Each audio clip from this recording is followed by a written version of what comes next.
Meus irmãos, mais uma vez a paz do Senhor Jesus a todos. Amém. Antes de começar a trazer a palavra que Deus propôs no meu coração, eu gostaria de externar aqui a minha alegria de poder estar convosco mais uma vez neste santo ministério, ocupando este santo altar, tendo a oportunidade de ver o pastor Maurício, a pastora Eliane, né? Agradecer a Deus pela vida do Michel, sua esposa, sua família. Agradecer a todos quantos estão aqui essa noite, que certamente renunciaram alguma coisa para vir até aqui, e Deus certamente não vos deixará sair daqui de mãos vazias. Alguma coisa Deus tem para o nosso relacionamento, para o nosso casamento. Louvado a Deus pela vida do pastor Ronaldo, pela pastora Sharon. Isso não é um nome, é uma poesia, né? Meu Deus do céu, Deus abençoe vocês abundantemente. É raro, muito raro. Eu vi, pronto, até me achando meio esquisito. Muito raro eu vir para uma palestra de casais sem a minha esposa estar presente. Mas ela não conseguiu adiar um compromisso que ela tem hoje, mas disse que dá correria para chegar aqui a tempo, né? Estão lá em fase de congressos e hoje ela já teria essa reunião marcada com o pessoal, com uma liderança, e não conseguiu vir comigo, pelo menos, mas se pude ainda vir. Amém. E nesse final de semana da corrida, essa é a primeira de 4 palestras de casais. Tem uma hoje, tem outra amanhã à noite, tem mais 2 no domingo, de manhã e, né, da parte da noite. Chega esses meses, junho, julho, né, junho especificamente, né? E aí as igrejas costumam fazer trabalhos com casais, e parabéns para as igrejas que têm esta intenção, este propósito, na verdade, né, de reunir os casais da igreja, ou amigos, ou convidados, para tratar de um assunto tão importante. Eu já estive aqui falando para jovens, já estive aqui falando para pais e filhos, né? Já estive aqui pregando em cultos mesmo, não vou chamar avulso, porque não existe culto avulso, mas para outros cultos diversos. E hoje nós estamos aqui para falar especificamente para casais.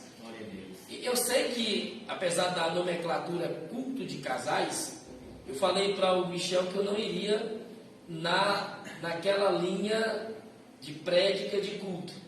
A gente vai conversar um pouco aqui hoje à noite. Acredito que eu tenho essa liberdade de fazer isso, porque esse trabalho exige. Eu também sei fazer aquilo assim, ó, meus queridos, nesta noite eu gostaria de vos dizer. Eu também sei fazer isso, mas não condiz com a reunião que hoje nós estamos aqui, né? Então, certamente eu entendo perfeitamente que hoje é uma noite onde nós iremos sair daqui recebendo instrução, ministração, orientação, para que o nosso relacionamento continue blindado pela poderosa mão de Deus. Quem acredita nisso pode dizer amém? Amém. Quando eu estou com a pastora Paula, tem uma maneira bem peculiar de nós nos apresentarmos. Hoje não será possível, né? E eu nem vou fazer isso com vocês, porque tem um bom número de casais para essa sexta, para ser um trabalho local. E aí a gente poderia, talvez, eu não vou dizer de perder, porque não seria perder tempo fazendo isso, mas de repente utilizar um tempo que eu poderia usar para ministração propriamente dita, né? Em uma outra oportunidade eu faço essa apresentação como nós costumamos fazer, não só ela, mas os casais que nos assistem, que nos participam. Amém? Amém. Eu acho que eu lancei alguns temas para o Michel, não sei se lancei alguns temas, mas pelo menos falei para ele o que eu gostaria de falar hoje à noite. Então, pastor Maurício, pastora Eliane, todos quantos estão presentes, eu queria, nesta noite, com muita alegria, compartilhar com vocês uma temática que eu acredito ser de suma importância para uma reunião de casais. Eu tenho uma série de palestras e eu costumo fazer o seguinte: a primeira vez que eu vou em um lugar, geralmente eu inicio pelo começo, para ser redundante, né? Então, eu tenho uma sequência, eu obedeço uma sistemática. Quando não, eu mando os temas e aí as igrejas, de acordo com as necessidades, elas escolhem aquela temática que melhor diz respeito com a necessidade que eles têm, né, para um momento. Aqui não foi assim. Então eu ousei ter a liberdade de falar a respeito da base, que eu considero base para um relacionamento sadio. Nós vamos falar nos próximos minutos sobre a seguinte temática: o perfil de um casamento bem-sucedido. No 3 dá para repetir isso? 1, 2, 3. Perfil de um casamento bem-sucedido. Bem ensaiado. 1, 2, 3. Perfil de um casamento bem-sucedido. Nós não trabalharemos a palavra perfeito, porque nós já estamos bonitos de ouvir que não existe casamento perfeito. Mas a possibilidade do casamento ser bem, me ajuda aí, ser bem sucedido. Então o que nós vamos fazer hoje aqui é desenhar, é pintar o quadro do que seria um casamento bem sucedido. Do que seria não, do que será um casamento bem sucedido. Glória a Deus. Mas antes de falar dessa temática, eu sempre gosto de iniciar, pastores e igrejas que aqui estão, falando sobre a importância de se quebrar 3 paradigmas a respeito de casamentos. Quantos paradigmas eu falei? 3.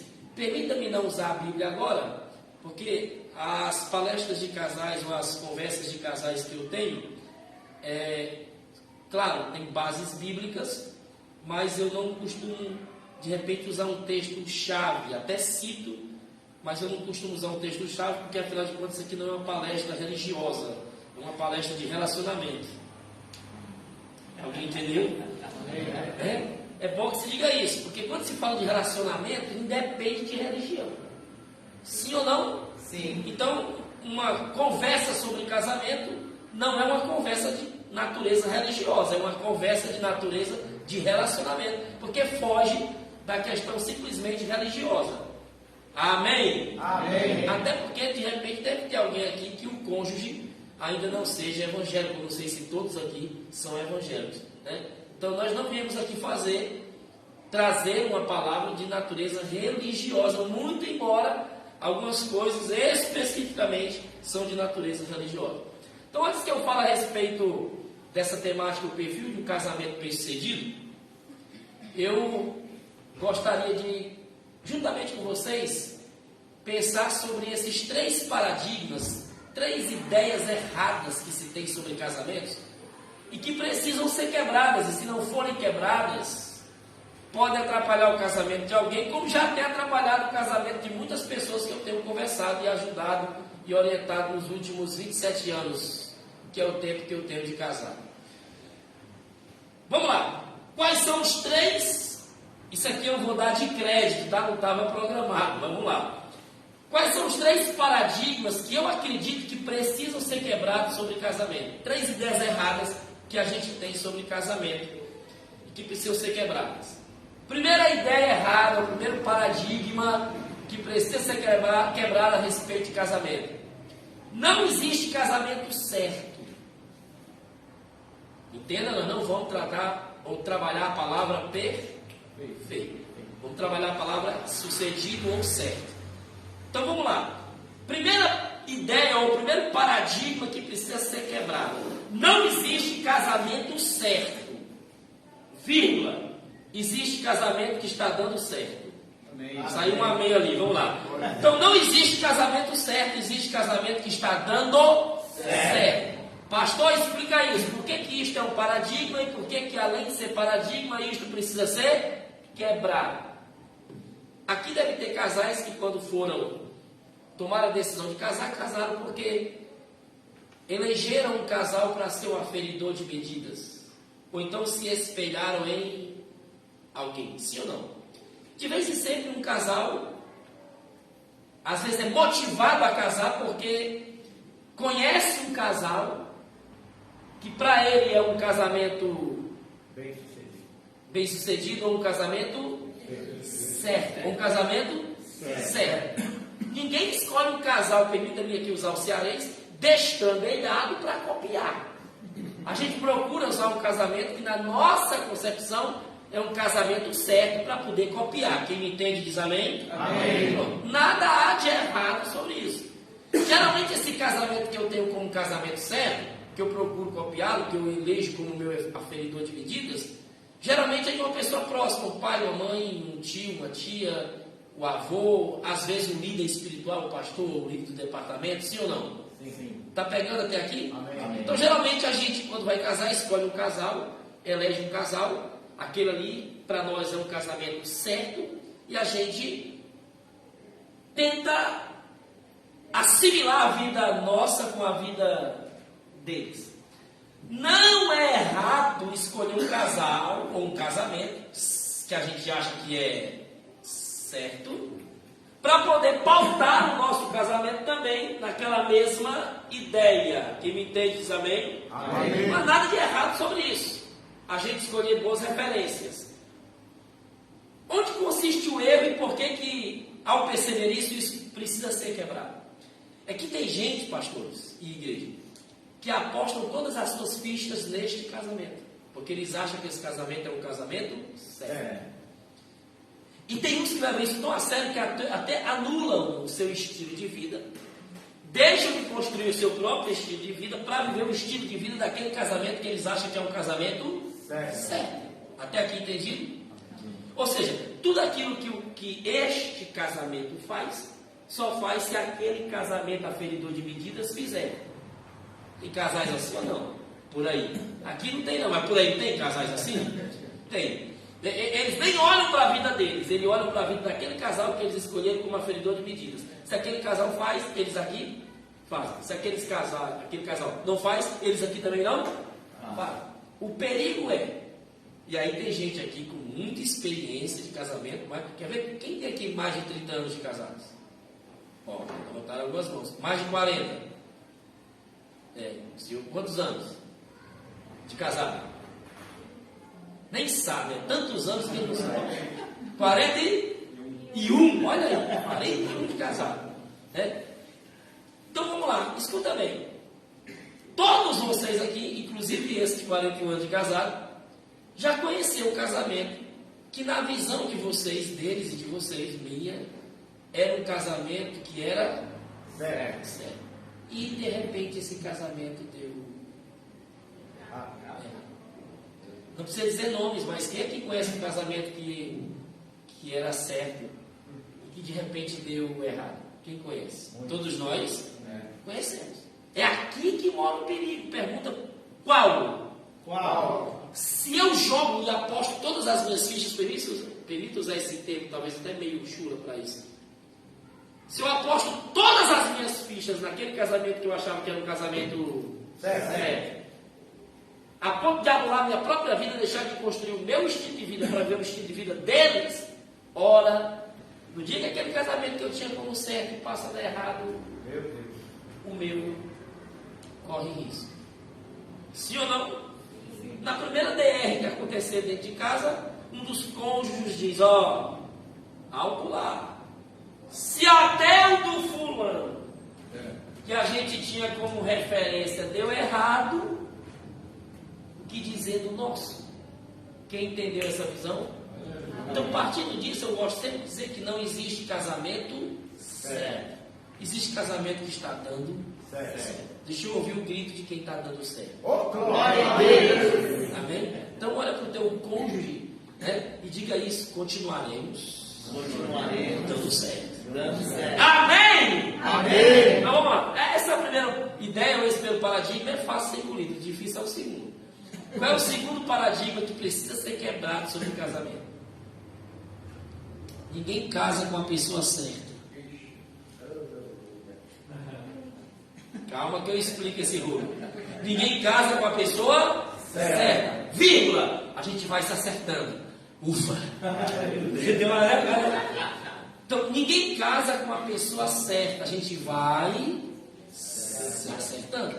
Quando eu falo isso, eu não estou falando de... Quando eu falo pessoa certa, eu estou falando do CPF, tá? Do indivíduo. Eu estou falando da pessoa ideal. Mulher sofre mais com isso. Quando você era mocinha, ainda lembra desse tempo? Eu tenho certeza que você idealizou o tipo de marido que você queria. Sim ou não? Homem também faz isso, mas é mais difícil. Geralmente é mulher quem faz isso. E aí, quando você hoje se vê casada e olha para o seu marido ideal de alguns anos atrás, né? Você olha para aquele papel, para aquele diário antigo e diz, sonha Alice, né? Parece uma coisa bem distante daquilo que você idealizava, pintava, para aquilo que hoje realmente é. Então eu não estou falando de CPF de vida. Nossa, pastor, o senhor disse que ninguém casa com a pessoa certa, vai se acertando. Por isso que a profetisa disse que eu vigiasse e eu orasse. E eu acho que eu não fiz isso. É confirmação. Não, calma que eu vou explicar isso. Quando eu digo que ninguém casa com a pessoa certa, vai se acertando, o que eu estou dizendo é que ninguém casa com a pessoa ideal. O que necessariamente não quer dizer que eu preciso ficar trocando. Porque eu nunca vou achar essa pessoa certa ou ideal. Os dois terão que, em determinado momento, a fazer renúncias, abrir a mão, ou perder a razão, e corrigir rota, e se alinhar, e se ajustar, para poder o casamento continuar dando isto certo. Esse negocinho de alma gêmea, não tem alma gêmea? A gente até diz assim, essa aqui foi Deus quem preparou para mim. Não é errado dizer isso, né, irmão? Nós evangélicos, a gente sempre atribui a Deus as coisas, né, irmão? Foi bom, a gente atribui a Deus. Foi ruim, a gente atribui o diabo. É costume nosso fazer isso. Mas escuta só, esse negócio de alma gêmea só existe na música do Fábio Júnior. E pergunta a ele se ele já achou. Acredito que não, né? Pelo número de casamentos dele, da Gretchen e de outro. É o povo para acreditar em casamento, é esse povo, né? Sai de um, já entra no outro. Sai de um, já entra no outro. Então não existe essa ideia de casei com a pessoa, agora eu achei o que queria. Bom, uma das primeiras crises de um relacionamento é exatamente quando os dois deixam de habitar na casa dos seus pais e vão para uma só casa, para um só terra. É coisa de dias para um dos dois abrir a boca e falar assim: quando a gente namorava, você não era desse jeito. Sim ou não? Besta, ele já era desse jeito. Ela já era deste jeito. Agora vocês namoravam, só se encontravam para se abraçar, para se beijar, para ir para o culto, para tomar sorvete, para comer nos restaurantes, para comer um dogão, né? Então assim, aí só contava vantagem um do outro, né? Ele não dizia que soltava uma bufa e pegava o edredom e cobria para você sentir junto. Você acha que ele ia dizer isso para você? Você acha que ele ia dizer que deixava a cueca suja espalhada por aí, meia suja bagunçada, toalha em cima de cama? Não, ele jamais iria falar isso. Se a pastora Paula já estivesse aqui, ela dizia, jamais o marido ia dizer que limpava o sapato com a toalha. De tudo tem esse mundo, né? Então assim, gente, ninguém casa com a pessoa certa. A gente vai se... Por que é importante se quebrar esse paradigma? Porque senão você vai viver trocando de cônjuge. Na primeira discussão ou na primeira frustração que vir, você vai dizer assim: errei, vamos separar, não dá certo, e vai atrás de outro. E aí vai começar tudo do zero. Aí daqui a uns anos você vai ver que ainda não casou com a pessoa certa. E aí se você for trocar de novo e arranjar outro, você vai ver que ainda não encontrou a pessoa certa. E você vai morrer casando 7, 8, 9 vezes sem nunca achar a pessoa certa. Pessoa não é CPF ou CNPJ, ou indivíduo. Estou falando de estrutura de personalidade. Você nunca vai achar a pessoa certa. Agora os dois precisam se acertar. Todo ser humano precisava ter uma plaquinha aqui pendurada no pescoço, escrito assim, ó: sou uma obra em andamento, perdoe o transtorno. Você já viu isso aí nas ruas? Perdoe o transtorno, obra em andamento. Todos, Paulo vai dizer, para dizer que eu não falei da Bíblia, né? Paulo vai dizer que todos nós ainda não alcançamos o alvo, mas seguimos para o alvo. E ele vai dizer que nós ainda não alcançamos a estatura de varão perfeito. Né? Então olha para o teu cônjuge, e como diz na minha terra, diga: perdoa eu. Eu sou uma obra em andamento. É só dois teve coragem de dizer. Me perdoe que eu sou uma obra em andamento. Então ninguém casa com a pessoa certa, a gente vai se acertando. Vamos tirar aqui a prova dos 9. Eu vou usar o de 41 para poder, né? 41. Qual é o nome da senhora? Cida. E o senhor? José. Sejam sinceros. Cida, José mudou muito desses últimos 41 anos? Mudou bastante. A pergunta que não quer calar, para melhor ou para pior? Não, tá melhor. Ah, para melhor. José, Cida mudou muito desses 41 anos? Para melhor ou para pior? Melhor. Ó, 41 anos. Agora me diga uma coisa. Cida, José ainda tem o que mudar? Eu acho que ainda tem. José, empata isso. Cida ainda tem que mudar? Tem. Agora, olha só. 41 anos de casado, já mudou? Muito. E ainda tem? Mudar. Olha, se em 41 anos já mudou muito e ainda tem o que mudar, volta no tempo, há 41 anos. José casou com a mulher ideal? Nessa perspectiva que eu estou falando, casou com a mulher ideal? Não. Cida casou com o homem ideal? Não. Eles ainda estão se acertando. Precisou trocar? Não. Não precisa trocar. O que precisa é sentar e ajustar. E acertar. Porque você nunca vai achar essa pessoa certa que você acha que existe. Ela não existe. Espero que você tenha entendido esse conceito. Amém. Glória a Deus. Entendeu o conceito? Amém. Então, vamos lá. Não existe casamento certo, existe casamento que está dando Certo. 2. Ninguém casa com a pessoa certa. A gente vai se acertando. E terceiro e último paradigma, para que eu entre no tema propriamente dito. Terceiro e último paradigma sobre casamento que precisa ser quebrado. Casamento não é uma escolha divina. É uma escolha humana. Calma que eu continuo crente em pentecostal. Mas casamento não é uma escolha divina. É uma escolha humana. Pastor, explica isso. Sou eu quem escolhe com quem vou casar. Muito embora a gente, somente aniversário, pega o microfone e diz, essa aqui foi Deus quem me deu.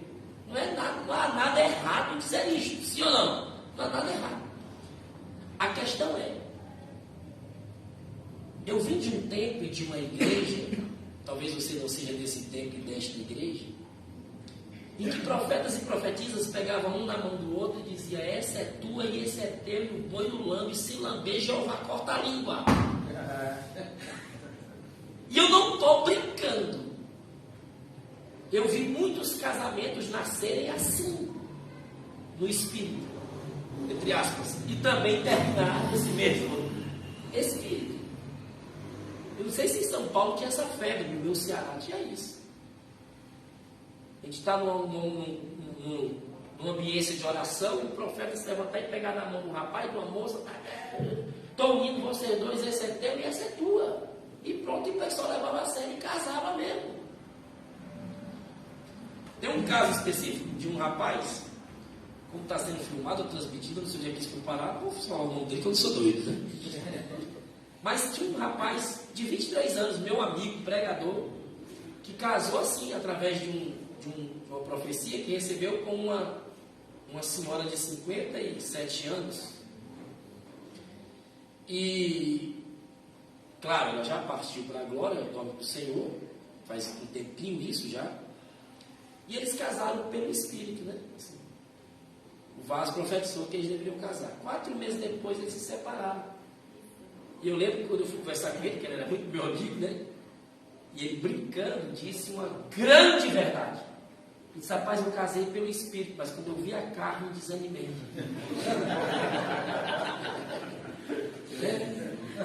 Essa é a minha maneira de falar as coisas certas de forma mais branda, tá?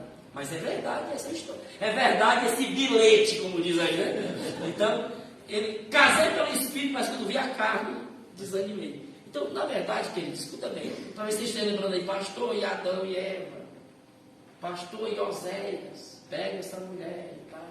Então, Deus dá ou não dá? Isso aí é exceção. A regra é, daqui a pouco eu ia entrar nisso, deixa eu entrar logo. A regra é, não, vamos voltar aqui. Adão e Eva, você está pensando neles aí, né? Pastor, mas Adão, só tinha Adão. Quem era que tinha que dar alguém para ele?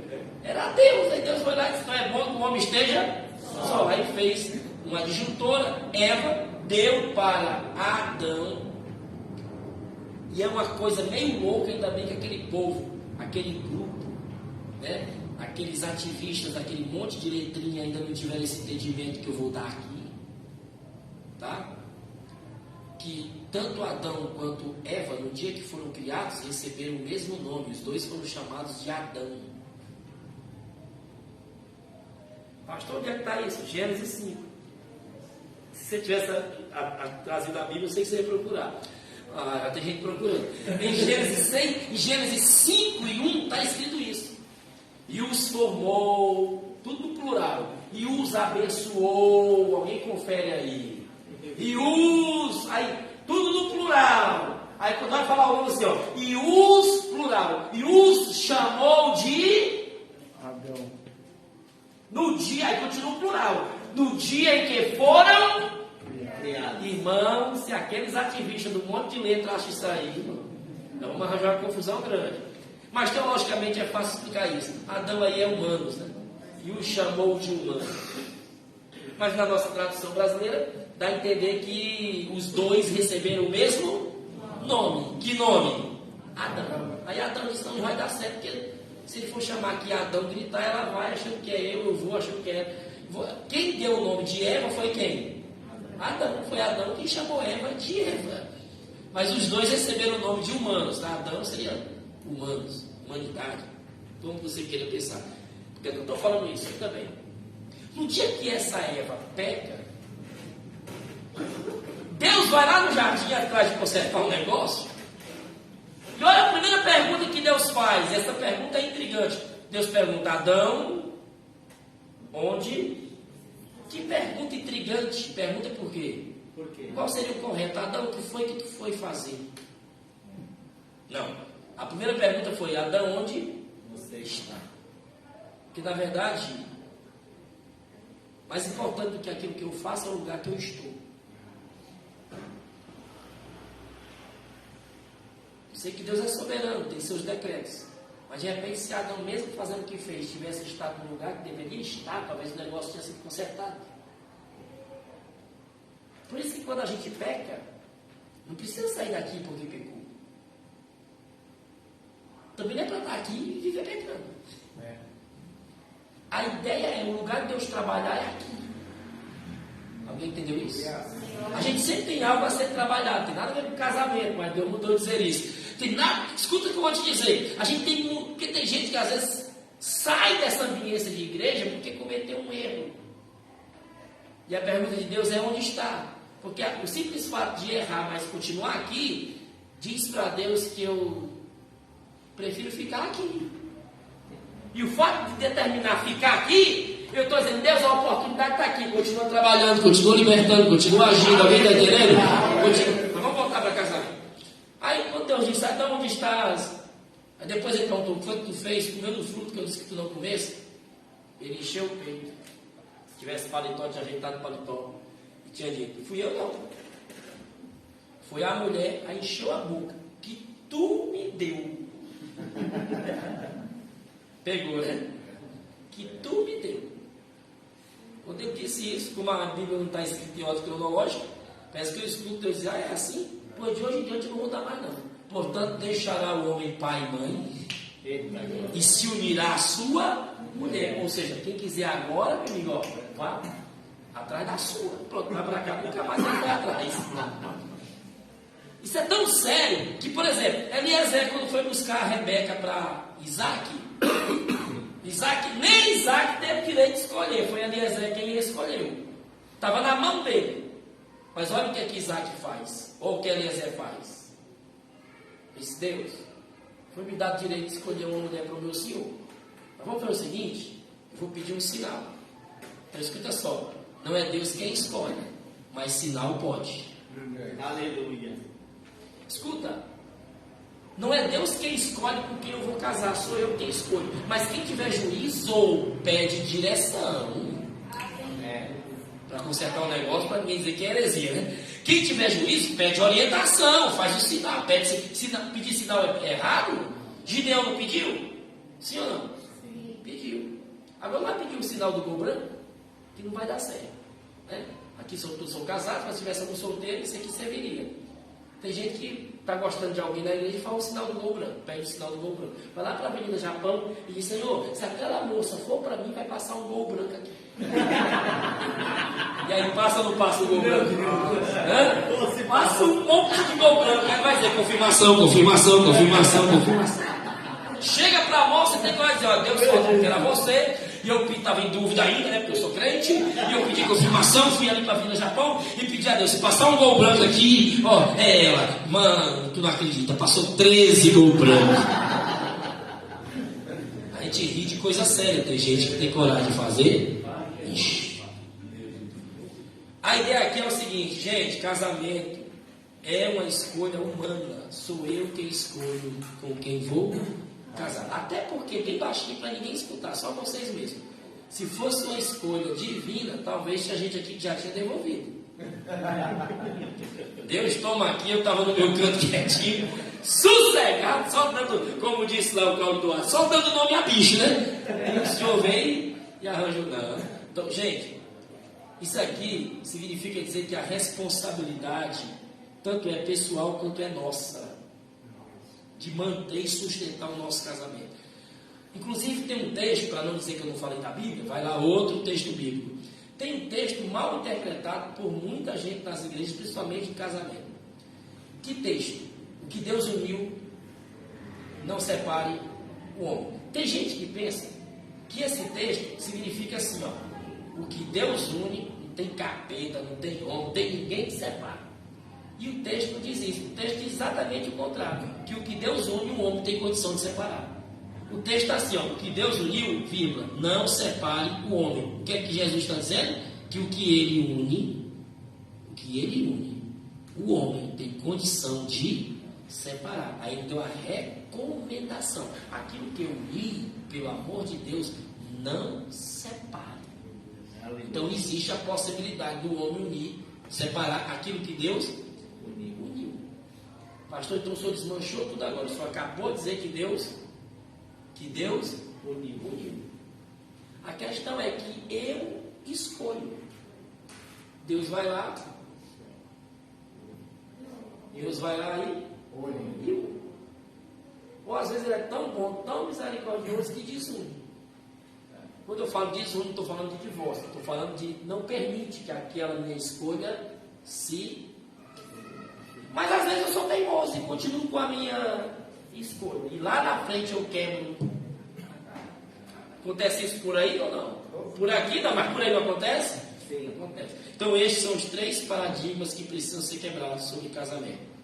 Não existe casamento certo, existe casamento que está dando certo. Ninguém casa com a pessoa certa, a gente vai se acertando. E número 3, casamento não é uma escolha divina, casamento é uma escolha humana. Sou eu quem escolhe com quem vou casar. Aí, se isto que eu estou dizendo é verdade, não há jovens aqui, mas você pode orientar os seus filhos. Amém. Oriente eles a respeito disso. Como esta escolha, esse filtro é importante. O que começa errado, você está cansado de ouvir isso, o que começa errado, termina errado. Olha, se até o que começa certo pode terminar errado. A chamada de Sansão, de Saul, começou certo. Terminou errado. Então a gente precisa tomar cuidado sobre isso. Quem entendeu até aqui, sabe? Amém. Então vamos lá. O perfil de um casamento bem sucedido. Eu vou só citar. O Michel me disse aqui até que eu não posso ir, mas não vou usar isso tudo não, porque eu não sou pregador de pregar isso tudo. Então vamos lá. O perfil de um casamento bem sucedido. Eu separei aqui alguns itens. Eu vou só, na verdade, alguns só comentar, outros só citar. Pastor, eu quero ter um casamento bem sucedido. Então como é que eu preciso viver? O que é necessário? Que tipo de estilo de vida eu e minha esposa e eu precisamos adotar para que o nosso casamento seja bem sucedido? Primeiro, deixa eu te falar já um negócio. Não é o primeiro item, mas deixa eu te dar uma ideia aqui. Vou te lançar uma pergunta, mas só retórica, não precisa responder. Você tem um casamento ou um relacionamento? Vou perguntar de novo, não precisa responder, só pensa. Você tem um casamento ou tem um relacionamento? Pegadinha, pastor? Explico. Não é pegadinha, mas explico. Se eu disser para você que tem gente dentro das nossas igrejas que tem um casamento, só não tem relacionamento. Tem outros que têm relacionamento, mesmo sem ter um casamento. E aí, quem tem casamento e não tem relacionamento, se acha no direito de julgar e apontar quem tem relacionamento e não tem casamento. E o que eu estou dizendo aqui não é apenas um jogo de palavras, não. Tem uma verdade poderosa por trás disso. Porque quantos casamentos hoje vivem de aparência, até do nosso meio, mas que o relacionamento já acabou faz tempo, se é que um dia existiu. Então tem gente que tem, acho que você está entendendo aqui o conceito. Tem gente que tem um casamento, falta ter só um relacionamento. Até porque, escuta bem, o que sustenta um casamento não é o amor. Que a gente foi enganado a vida toda dizendo que o amor tudo crê, tudo sofre, tudo suporta. Aí alguém esqueceu de escrever lá, menos uma traição. É fácil sustentar um sentimento depois de uma traição? Hã? Mas a Bíblia não diz que o amor tudo suporta, tudo sofre, tudo crê, tudo espera. O que sustenta um relacionamento não é o amor. Porque o amor, ele é um sentimento, e por ser sentimento, ele é alterável, vulnerável. Numa briguinha que tiver entre vocês, o amor fica lá em cima ou lá embaixo? Lá embaixo. Pois é. Pois nesse dia que o amor está lá embaixo, se aparecer um prato, vamos fazer igual os pentecostais, de carteirinha. Se aparece um prato na tua frente, se o teu relacionamento dependesse do amor, o teu amor está lá embaixo, coitado do teu casamento, tu cederia e cairia no prato. Porque o sentimento estava lá embaixo. Então o que sustenta um casamento não é um sentimento chamado amor. Porque tem dia que esse amor está lá em cima, tem dia que esse amor está lá embaixo. E no dia que ele está lá embaixo, que estou com raiva, chateado com a Paula, se surgir uma oportunidade, se o meu casamento for sustentado só por esse sentimento, ele está lá embaixo, eu cairia. O que sustenta um relacionamento é a aliança. Em todos os níveis. Relacionamento. Inclusive de casamento, é o que nós estamos falando. Tá? Se eu tenho uma aliança com Paulo, um relacionamento com Paulo, nós não somos apenas um saco de batata, nós somos um purê de batata. Esse é bom, vamos lá de novo. Nós não somos um saco de batata, nós somos um purê de batata. Se eu tenho uma aliança com ela, por mais que meu sentimento esteja lá embaixo por ela, se uma oportunidade de traí-la chegar até a mim, eu não vou pensar no sentimento. Se eu fosse pensar no sentimento, já que ela me fez raiva mesmo, vou descontar. Não, eu penso na aliança que eu tenho com ela. Alguém entendeu isso? Eu penso no relacionamento que eu tenho com ela. E isso me guarda e me livra de pecar contra Deus e contra ela. Quem entendeu diz amém? Amém. Então, o perfil de um relacionamento ou de um casamento bem sucedido. O que é necessário? Vamos lá. Número 1. Não tem nada escrito aqui. Eu lembrei de falar isso e vou falar. Não é mensagem do papel, é mensagem do céu. Então vamos lá. Qual é o perfil de um casamento bem sucedido, de um relacionamento bem sucedido? Tudo começa por onde? Começa por aqui. Quantos querem ter um relacionamento bem sucedido? Diga eu quero. Eu quero. Então, número 1. Tudo começa por aqui, ó. Motivação para casar ou para estar casado. Todos aqui são casados ou tem namorados e noivos aqui? Todos são casados. Então vamos lá. Motivação para casar ou estar casado. Para ter um casamento bem sucedido, um relacionamento bem sucedido, tudo começa pela motivação. Para quem não é casado, a pergunta é: o que me motiva a casar? Para quem já é casado, a pergunta é: o que me motiva a continuar casado?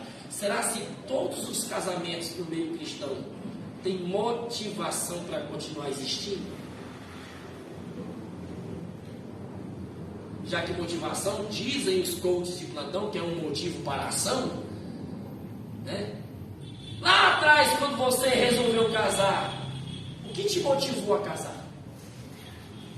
Você sabia que se eu tenho a motivação certa, o meu relacionamento tem tudo para dar certo? Se eu tenho a motivação errada, meu casamento tem tudo para dar errado. Pastor, por quê? Porque tem gente casando com a motivação errada.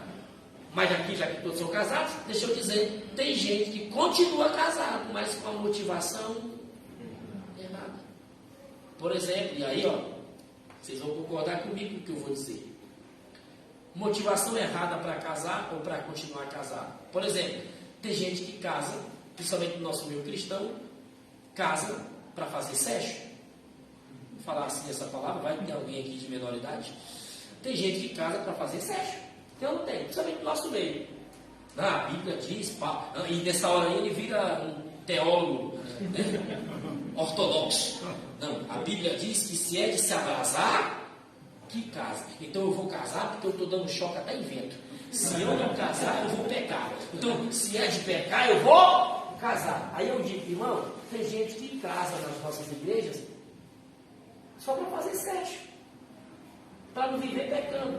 E claro, eu entendo que o casamento é um instrumento regulador da sexualidade humana. Se não fosse o casamento, meu Deus do céu, como é que é? Tendo o casamento como regulador da sexualidade humana, a gente já vê infidelidades e traições. Imagine se não existisse o casamento como um instrumento regulador da sexualidade humana. Como é que seria aí o mundo?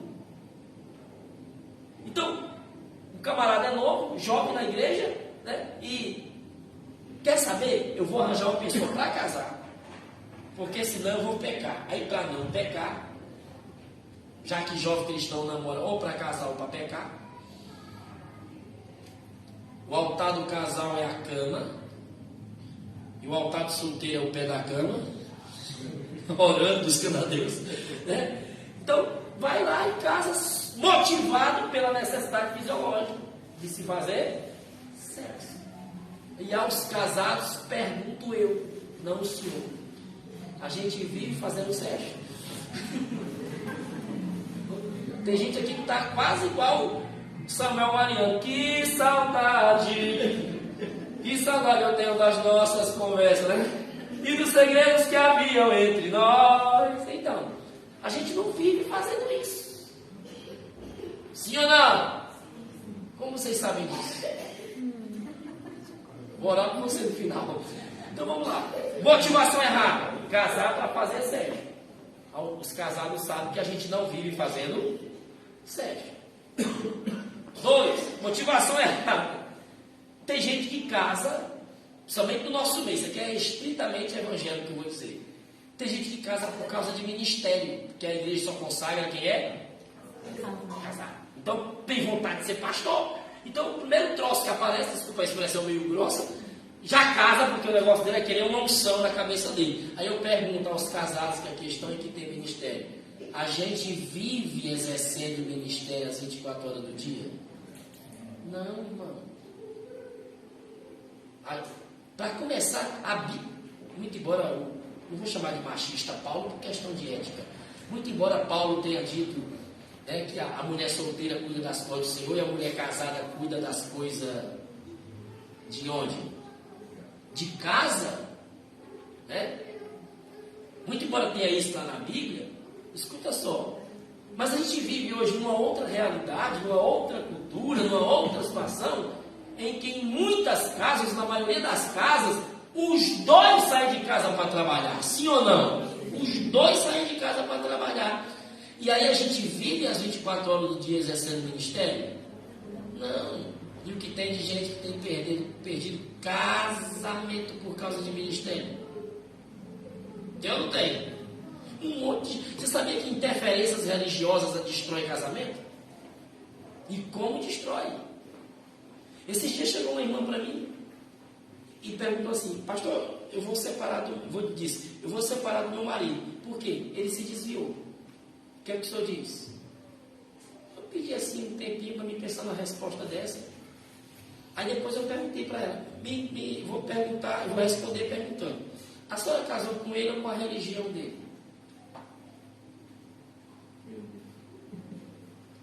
Eu não casei com a religião da Paula. Eu casei com a Paula. Desde que ela seja fiel a mim, se ela se desviar do evangelho, eu não tenho por que deixá-la. Eu não casei com a religião dela, eu casei com ela. Alguém entende? Amém. Se os dois forem da mesma religião, Amém. melhor. Mas necessariamente eu não sou obrigado a acabar com o meu casamento só porque a outra pessoa se afastou. Se ela mantém o padrão do casamento, da fidelidade, eu não tenho por que largá-la. Sim ou não? Sim. Né? Então, tem gente casando motivado pelo ministério. No nosso meio pentecostal acontece muito isso. Não tem que casar, tem que arranjar alguém, porque na nossa igreja só consagra se for casado. Aí se enrola aí com pessoa que não tem nada a ver com o ministério, não vai apoiar a chamada. E aí, irmão, depois o destroço está feito. Outro casal que eu atendi, que o camarada chegou para mim e disse: pastor, eu queria que você desse, ele era cearense também, disse para mim: eu queria que você desse uma coxa à minha esposa. A coxa, né? Uma apertada. Falei: por quê, rapaz? Ela não me acompanha. E eu estou para separar dela porque ela não me acompanha. E aí foi uma outra coisa que eu pedi um pouquinho de tempinho para responder a ele. Depois eu perguntei: meu filho, você disse que quer deixar de casar ou deixar o casamento porque a sua esposa não lhe acompanha, né? Me diga só uma coisa: para onde você está indo? Gaguejou e não disse. Aí eu falei: fulano, se nem tu sabe para onde é que está indo, como é que tu quer que a tua esposa te acompanhe? Se nem você sabe, não tem propósito na vida, não sabe. E outra coisa, avise para as mocinhas, filhas de vocês, que o que tem de gente hoje no nosso meio, rapazinho novo, que não vai atrás de emprego com medo de arranjar, não é brincadeira, hein, irmão? Tem ou não tem? Jesus. Sob o pretexto de que tem uma chamada. E que o Senhor o chamou para viver pela fé. E aí confunde tudo, enrola o texto e não é o propósito da noite. A ideia aqui é o seguinte: mantenha o seu casamento pela motivação correta. Sexo não é a motivação correta. Daqui a pouco eu ponho o sexo no seu devido lugar, mas não é a motivação correta. Ministério não é a motivação correta. Outra coisa, tem moça que casa para ter liberdade. Ah, tem que casar, meu pai me prende muito, minha mãe me prende muito. Coitada, só trocou de dono. No bom sentido. Estou falando aqui de marido dominador, mas só trocou de dono. E quem disse que vai casar para poder ter liberdade? Quer ver outra motivação errada para a gente correr ganhar tempo? Tem gente que está casando por questão financeira. Não aguenta mais a fome dentro de casa e nem a vida de necessidade que o pai e a mãe não têm, às vezes, uma condição boa para dar, e quer arranjar a primeira pessoa para isso só para ver se melhora de vida. Acontece isso que eu estou falando ou não? E mais uma lista interminável que eu não vou entrar. Então, a ideia aqui nesse primeiro tópico é: para que o meu casamento seja bem sucedido, eu preciso ter casado ou continuar casado pela motivação certa. E qual é a motivação certa? Daqui a pouco eu te falo, porque é um dos itens. Vamos só citar daqui para frente para a gente não usar mais tempo. Segunda coisa: pastor, eu quero ter um casamento bem sucedido. Quantos querem ter isso? Amém? Amém. A primeira ideia é ter uma motivação certa para continuar casado, né? Amém? Segunda motivação, ou segunda ideia: pastor, o que é que eu preciso fazer ou ter para ter um relacionamento bem sucedido? Primeiro, motivação não correta. Segundo, eu tenho que falar isso? Vamos lá. Corte imediato do cordão umbilical. Isto faz parte de um casamento bem. Corte imediato do cordão umbilical. Primeiro mandamento do casamento não foi fazer sexo. Primeiro mandamento do casamento foi, portanto, deixará, ou seja, corte imediato do cordão umbilical. Eu sei que tem casos à parte, tá? De pessoas que casaram e continuam morando na casa dos seus pais, ou por questão financeira, moram no quintal, sim ou não? Numa edícula que tem lá. Eu não estou falando destes tipos de casos, eu estou falando da interferência familiar. Acontece isso por aí? Por aí, aqui não acontece não, mas por aí não acontece? Do pai ou da mãe querer mandar no casamento do outro? Sim ou não? E na primeira briguinha do casal, se já é feio para a mulher, imagina para o homem. O rapaz já barbadão, né? Barbadão não se dizer já ser adulto, né?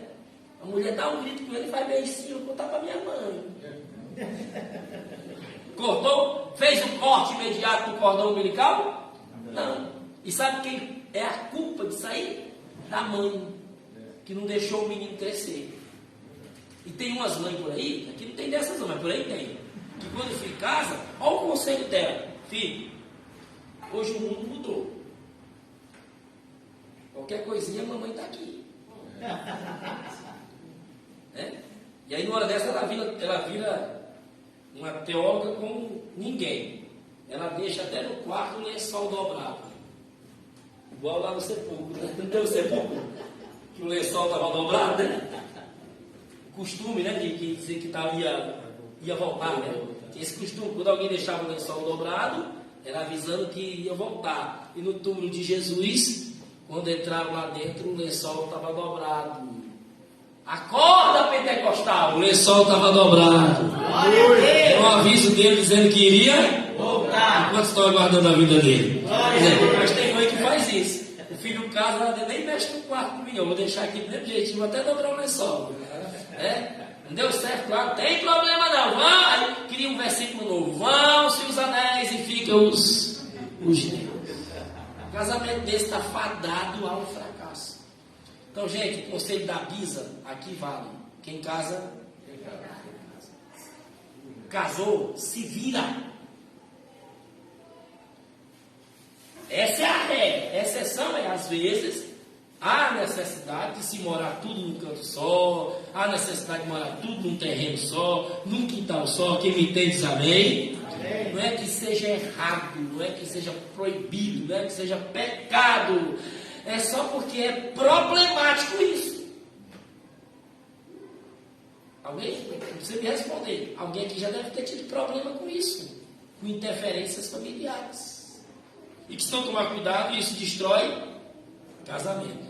Principalmente porque um dos cônjuges, às vezes, na hora de uma confusão, abre a boca e diz assim, ó: eu tenho uma palestra sobre desenvolvendo a boa comunicação no relacionamento. Aí, um dos itens eu falo sobre frases que os cônjuges não podem falar um para o outro. E uma das frases é essa. Na hora da discussão, um dos dois diz: você é igual a sua mãe. Quando eu digo isso para Paula, você é igual a sua mãe, eu estou trazendo para a confusão alguém que ela ama, que é a sua mãe. Aí, o problema está feio. E um conselho: mulher, quando dá um travamento para destravar, tem Zé, como diz na minha terra. Então é melhor não mexer com isso. Então vamos lá. Casou? Corte imediato. Pastor, mas eu não posso mais receber conselho? Pode. Eu não posso mais ouvir os meus familiares? Pode. Eu não posso mais receber visita na minha... Pode, tudo isso. Eu não posso mais ouvir os pitacos, os palpites? Pode, mas ande com duas bolsas, uma com fundo e outra sem fundo. O que presta, põe na sacola de fundo. O que não presta, põe na sacola sem fundo. E aos poucos vai construindo o teu próprio estilo de vida familiar sem ninguém para intrometer na tua vida. Amém. Glória a Deus. Os problemas, claro, a gente tem líderes espirituais que nos orientam. Temos a Bíblia diz que da multidão de conselheiros há sabedoria. Aí, ninguém está proibido de procurar conselho quando o casal não está sabendo lidar com uma situação. Não é sobre isso que eu estou falando. Eu estou falando de gente que quer manipular o teu casamento. Acontece isso às vezes ou não? A mulher se eu fosse tu, ó, fazia assim, né? Porque eu fiz isso aí lá em casa e deu certo. Ah, se todo mundo pudesse tomar de pirona. Mas nem todo mundo pode, tem gente que tem alergia. Por mais que seja tão barato encontrar em qualquer bar. Até bar deve ter de pirona para vender. Mas tem gente que não pode tomar de pirona. Aqui aquela velha frasezinha me permite o termo. Pau que dá em Francisco, o pessoal diz que dá em Chico, né? Mas nem sempre é assim. Então vamos lá, quer ter um casamento bem sucedido? Diga eu quero. Eu quero. Continue motivado de uma forma correta. Diga amém. Amém. 2. Corte imediato do cordão umbilical. Daqui para frente eu só cito. É progressivo e sistemático que eu estou dizendo. Motivação para casar. Casei. Corto o cordão. Terceiro passo. Projeção para o futuro. Quer ter um casamento bem sucedido? Senta com o teu cônjuge e projeta o futuro. Ah, pastor, mas nós temos 41 anos de casado. Que futuro aí a gente ainda tem? Tem. Ainda tem coisa que vocês dois precisam sentar e projetar. Isso aqui serve para um casal novo, casadinho de novo, como serve para alguém que já tem vários anos de casado. Um dos grandes erros nossos, queridos, infelizmente eu digo isso, é nós não sentarmos para dialogar, para projetar o futuro. E que projeção de futuro é esse que eu falo? Tem casal que não projetou vida financeira, não projetou número de filhos, ou não é importante projetar isso? Não projetou ministério, em que tempo exercer esse ministério. Então, casais que é questão, ainda dá tempo. Amém. Eu tenho certeza que você deve ter ainda sonhos, aquisições que você ainda deseja tomar posse. Ainda dá tempo vocês corrigirem a rota e a partir de hoje os dois sentarem e projetar esse futuro. Você pode dizer amém por isso? Amém. Isso é bíblico lá em Lucas 14, sobre a questão da prudência, que não é da prudência, acerca da providência, né? Primeiro senta para saber se com 10 mil dá para vencer 20 mil. Senta para saber se dá só para construir o alicerce ou se dá para construir a casa inteira para que ninguém passe e zombe. Então a gente erra muito em não projetar as coisas. Às vezes o marido ganha 1.500, a mulher ganha 5. Vamos sonhar aqui um pouquinho, né? O cara ganha 1.500, 2.000, a mulher ganha 5. Aí no dia do aniversário dela, ele chega e diz: amor, surpresa, chave de um carro, assim, um Toyota, um Corolla, vai lá, Corolla de presente para você. E aqui está o carneiro. Tá, mas números fictícios, com 60 suaves prestações de 2.500. O cara ganha 2, ela ganha 5. Quem vai pagar esse carro? Quem vai pagar esse carro? A mulher. Esse presente aí tem nome, pergunta qual? Cavalo de Troia é o nome desse presente, né? Então, mas a falta disso aí de quê? De projeção. Então ainda dá. Irmão, fala que alguém que já apanhou muito, ainda hoje apanha quando eu tento fazer as coisas sem sentar com a Paula e projetar. Saí agora de uma sociedade que eu tinha, de 3 ou 4 negócios que a gente tinha juntos. Um deles e o menor prejuízo foi de 20 mil, que para dentro da minha realidade é muito grande. Eu ainda estou tentando consertar um monte de coisa por causa disso. Só que lá no comecinho, aproveitar que ela não está aqui para não se deixar, a dona Paula disse para mim a frase, as 3 palavras que todo homem detesta de ouvir da sua mulher. Mulher, se você quiser deixar um homem atribulado, é só você citar essas 3 palavras. Pergunta quais? Eu te disse. Ou eu te avisei. Ela não disse isso, a Paula, mas o que ela diz também dá 3. Ela diz assim, ó, vai por mim. Alexandre, tu nunca vai por mim. Tem que terminar nas 3. E cá para nós, bem baixinho, para elas não se exaltar. Essas bichinhas não tem razão, assim, irmão? Eu não tenho. É danado para elas acertar. Quando ela diz assim, ó, vai por mim, vigia. Então vamos lá. Projeção para o futuro. Vamos para quarto conceito. Só são 318, está terminando. Brincadeira. Eu separei aqui só 5, vai, tá bom, 5. Até porque disse assim, vai até 10, eu não vou até 10 não. Vamos lá. Motivação para casal para estar casado. Corte imediato do cordão umbilical. Projeção para o futuro. Eu vou citar duas últimas. Seria 11, mas vou citar as duas últimas e você guarda isso. Vamos fazer aqui um sorteio. Em quarto lugar, quantos querem ter um casamento bem sucedido? Diga eu quero. Eu quero. Quarto conselho: retorno ou manutenção do romantismo. Importante ou não? Por que eu falo retorno ou manutenção?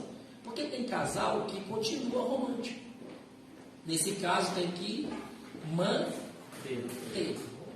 Mas tem caso de casais que já perderam isto. E aí tem que retornar. Tem que fazer o quê? Retornar. Irmão, e o romantismo como faz diferença? Eu acredito que não é só cansaço, fadiga e nem sono. Mas desde que eu comecei a falar que a Sharon está encostada no Ronaldo, tem para mim hoje que o altar vai fumegar. Desculpa, brincadeira. Como dizia o meu co-pastor em Macaíba, no Rio Grande do Norte, hoje tem peia. Ainda bati na perna. Mulher, sargento, hoje tem peia. Era assim que ele dizia, mas era ele, né? Não vou falar isso, porque eu não sou doido de falar isso. Então vamos lá, volta aqui. Retorno ou manutenção do romantismo. A gente tem perdido isso, irmão. O pegar na mão. O selinho. Pelo menos. Tem marido que sai para trabalhar de manhã dentro de casa, não balança nem o pé da mulher para saber se está vivo. Mexi aqui, ver se não partiu para a glória. Saiu sem querer. E vai embora para trabalhar e esquece até que deixou a mulher em casa. Eu arranjo uma confusão tão grande esse dia, não foi por isso que ela faltou, não, tá? Era segunda-feira, dia dos namorados. Nós passamos o dia acertando, nós vamos sair hoje à noite, vamos sair. Estava sem compromisso, eu ia. Vamos sair, tá? Vamos para um lugar para jantar, tá bom, beleza? Vamos nesse negócio de serviço. Cheguei em casa 9 horas. Mas ainda dava tempo de jantar, porque eu não tinha jantado nem ela. Aí ela disse, vamos. Ela, não, estou meio cansado, acho que a gente não vai hoje não. Tá. Aí no outro dia, dia dos namorados passou, você me deu um presente.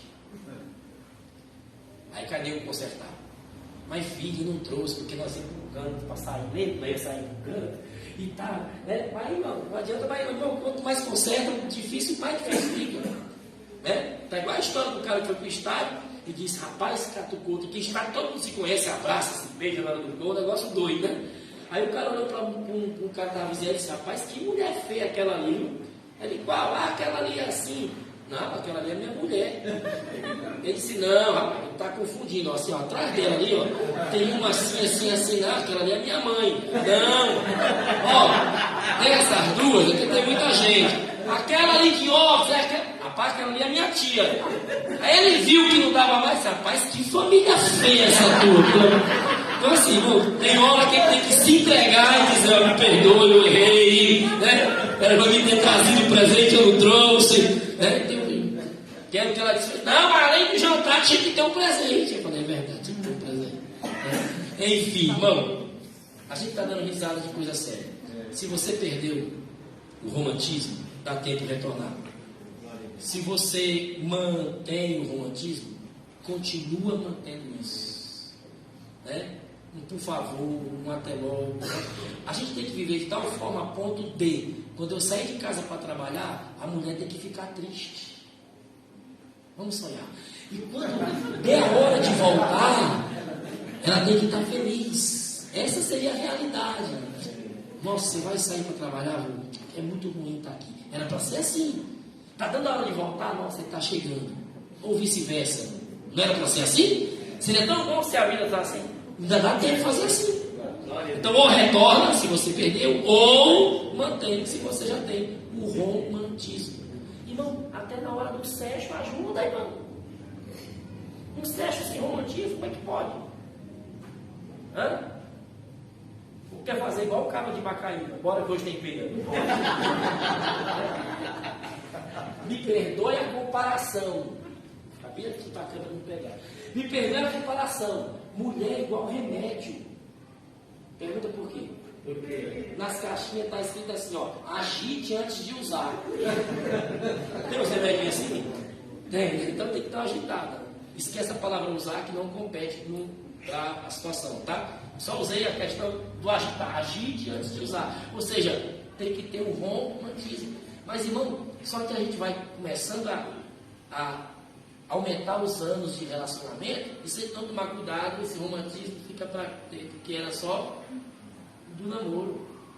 E a gente vai deixando passar isso. E não é bom passar isso. Não é bom passar isso. E assim, para a gente ir para o último tópico, essa questão de romantismo.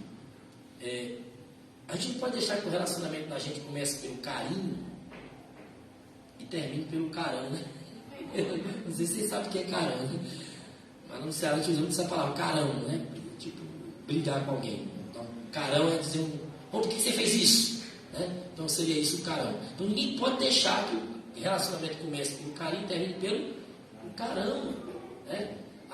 Uma história tem que o casal de velhos, né? Dormindo, aí a velha acordou de noite e disse, meu velho! E o velho acordou dizendo, fala, diacho! Né? Tá me dando um negócio. E o velho disse, receba. Ela disse, mas é ruim, devolva, peste, mas deixa eu dormir. Quer dizer, imagina o casamento que já chegou nesse período, né? Gente, cá pra nós. A gente corre, tem aquele período do jumento que trabalha feito doido dos 20 aos 40, 50, né? Que a gente carrega muita carga, muito estresse, trabalha. Mas, gente, não se engane.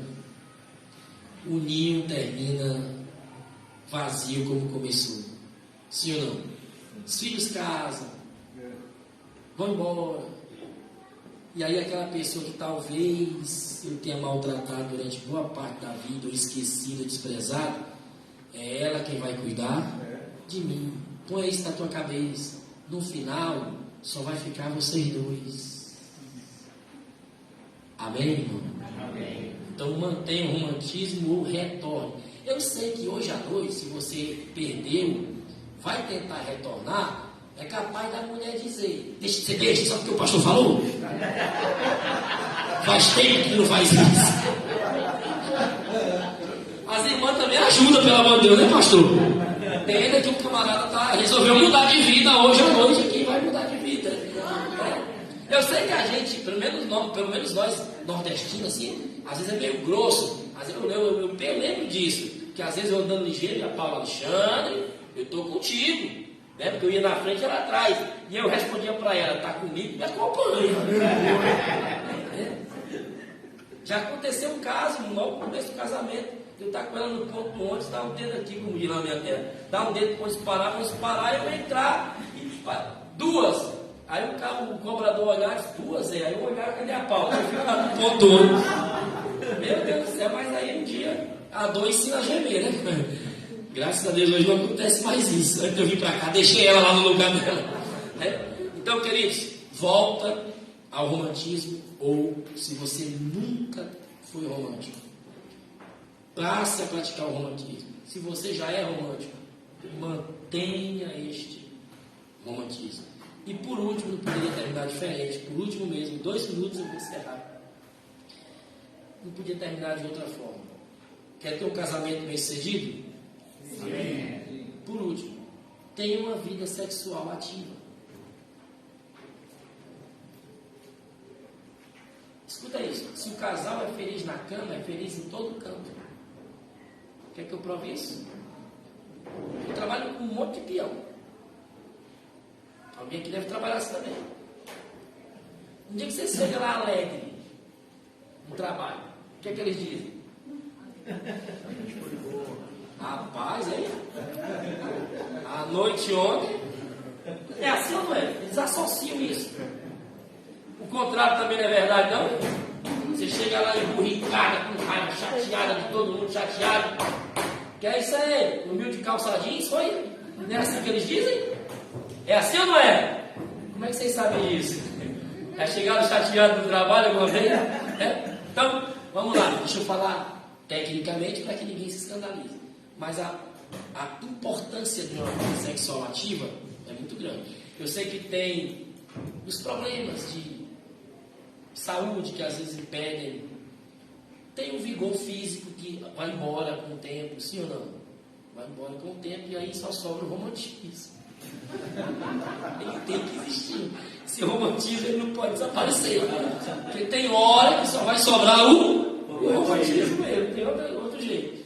Diabetes atrapalha, pressão alta, né? Atrapalha outras doenças. Estresse atrapalha, excesso de compromisso atrapalha. Endividamento excessivo atrapalha, sim ou não? Tudo isso atrapalha. E a gente precisa ter uma vidinha controlada para isso aí não atrapalhar, né? Então, queridos, a vida sexual ativa, ela conta muito para que o relacionamento seja bem sucedido. Volto a dizer, o altar do casal é a cama, o altar do solteiro é o pé da cama. Eu sei que tem aquelas desculpinhas que a gente já está velho de ouvir. A minha, como bom vendedor que eu sou, já consegui vencer todas as objeções. Dona Paula tinha um negócio, estou com dor de cabeça. E eu dizia para ela, fica tranquila que eu só vou mexer do pescoço para baixo. Eu sempre dizia isso para ela. Em noites frias, vou entregar tudo que ela não está querendo, não chegou. Em noites frias, tinha um negócio de... igual aquela história do cururu, eu entrava no quarto, só estava o olho de fora. E a frase que mais ela costuma dizer, tu sabe que no frio eu não sou ninguém. E eu dizia para ela, sempre dizia para ela, eu sei, porém, não é no meio da rua, é dentro de casa. Agora aprenda o tal do mal-estar. Peraí só um pouquinho que eu estou com mal-estar. Então vem bem-estar. Né? Aí eu fui contar essa historinha no culto, de uma igreja que eu fui dar palestra de casais, e aí o pastor disse, pastor, isso é verdade. A minha esposa, aí ele contou para todo mundo ouvir, a minha esposa tinha esse negócio. Sabe como é que era? Era eu que cansado, ia pro quarto dele. Minha filha, eu já vou, vamos? Tá, vai lá que eu vou já. Só lavar aqui uns pratinhos. Aí disse que deitava esperando ela, ó. Só com despertador para trabalhar. Uma outra vez, minha filha, vamos lá pro quarto. Não, vai lá que eu vou já. Aí ele foi. Dormiu de novo, acordou de manhã. Terceira vez, vou dormir. Vamos lá dormir. Aí ela disse, vai lá que eu vou já. Aí ele, tá bom. Quando ele entrou no quarto, ele disse, rapaz, me enganou 2 vezes. Já sei o que eu vou fazer. Aí, a cama é assim, né? Ele disse, eu não vou deitar assim. Eu vou deitar atravessado, que Deus dá ideia, né? Eu vou deitar atravessado, porque quando ela entrar no quarto, ela vai ter que me acordar para mudar de posição. Deitou atravessado, deu outra. Quando a mulher entrou no quarto, ele tá doido, marido, acorda! Não acordou, aí eu vou agora contextualizar quando meu amigo, ele disse, bora de ajeito que hoje tem pena. Aí ele venceu a mulher por conta disso. E por último, tinha um casal de amigos meus que estavam passando por problemas nessa área, nessa situação.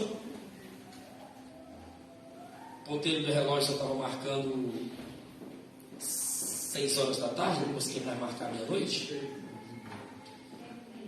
Ainda bem que ninguém entendeu, só eu. E se tiver algum psicólogo que vai entender isso, aí foi para um psicólogo e tal, e mandava terapia para eles, para estudar a vida sexual dos animais. Vamos estudar a vida sexual dos animais. Vocês vão ver, vai dar uma repaginada no casamento de vocês. Aí foi para o zoológico de Guarulhos, aí o tutor foi ensinar, visitar alguns animais, e o primeiro foi o rato. Aí de rato eu entendo bem, isso aqui é assim mesmo. O número é fictício, tá? Mas a ideia é verdade. O tutor disse, ó, isso aqui é o rato. 40 vezes por dia. A mulher morreu. O rato morreu.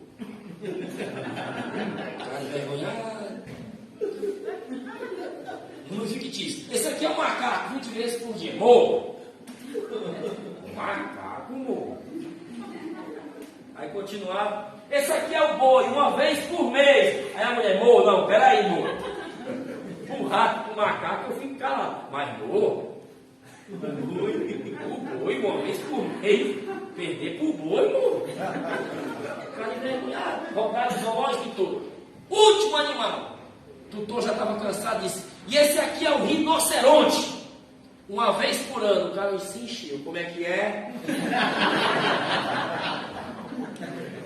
Rinoceronte, uma vez por ano. Aí o cara bateu no peito. Aí, mulher. Rinoceronte. Vez por ano. Rinoceronte. Mulher fica sem resposta. Mulher fica sem resposta. Mulher olhou para ele e disse: estou vendo. Mas tem chifre até na ponta do nariz. Então, queridos, que a unção do rato desça sobre nós hoje à noite. Olha o pastor Gabriel Molina. A unção do macaco desça sobre nós. Aplauda Jesus. Deixa esse boi para lá. Deixa o rinoceronte para lá. Sejam felizes. Não comam muito bolo, nem pão, nem tomem um chá aqui maligno que tem aqui de maracujá, senão vocês vão dormir. Já fui pego por esse chá uma vez. Se estiver ali, eu vou vigiar. Meu Deus, é sério. Vou aproveitar porque ela não está aqui. Gente, eu já dormi fazendo sexo. Hoje eu não tenho mais vergonha de dizer isso. Já acordei com uma tapa no rosto. Já tinha começado. Já tinha introduzido a mensagem.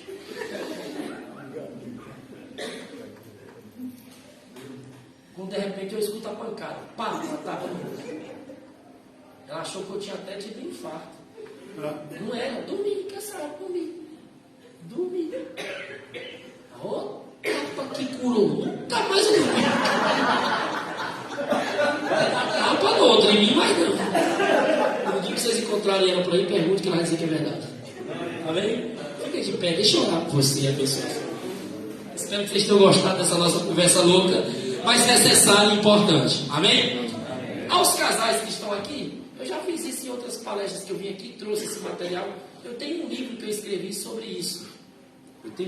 Era e-book, vendido nas plataformas digitais, só na versão digital. Depois eu senti a necessidade de transformar ele em um material físico, né? Eu escrevi aqui, é no formato de revista de escola dominical. Tem algumas igrejas que usam como para salas de casais, que eu já mandei para vários lugares do Brasil. E o título dessa palestra, que eu transformei em livro, Destruidores de Casamentos.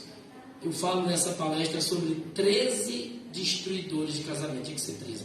13 destruidores de casamentos. Primeira,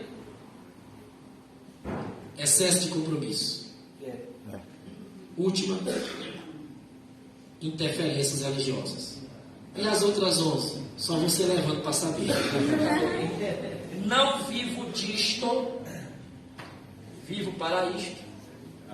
Tem uma empresa de controle de pragas, é o que eu faço. Adoro matar barata, rato, cupim, repelir morcego, pombo, faço tudo isso. Então eu não vivo disto, mas eu vivo para isto. É tanto que lá na plataforma digital custa R$ 29,90. Eu ainda recebo, passo 30 dias para receber. Aqui, se você der uma oferta de R$10, eu te dou um desses de presente. Não vai resolver o meu problema, mas pode resolver o problema seu, de um amigo, de repente. Tem igrejas que eu vou, o pessoal compra 3, 4 para dar de presente para as pessoas, para um amigo, para um irmão. Então, eu tenho pouquíssimas, mas eu tenho algumas aqui. Se você quiser adquirir, destruidores de casamentos. Amém? Amém. Pai, eu quero glorificar e exaltar o Teu nome pela oportunidade de mais uma vez estar diante de Ti, juntamente com os casais, Pai, desta igreja. E eu quero te pedir que esta palavra fique gravada nos corações e que o Senhor blinde os casamentos aqui representados, para que nenhum de nós tenhamos um casamento destruído. Proteja a nossa vida familiar, o nosso casamento, os nossos filhos, a nossa vida. Abençoe todos quantos estão aqui esta noite. Que nenhum mal nos suceda, nem praga alguma chegue à nossa casa. Que cada cônjuge saia daqui abençoado. É o pedido que a minha alma te faz, em nome de Jesus. Todos digam amém. Deus abençoe a todos. Muito obrigado, em nome de Jesus.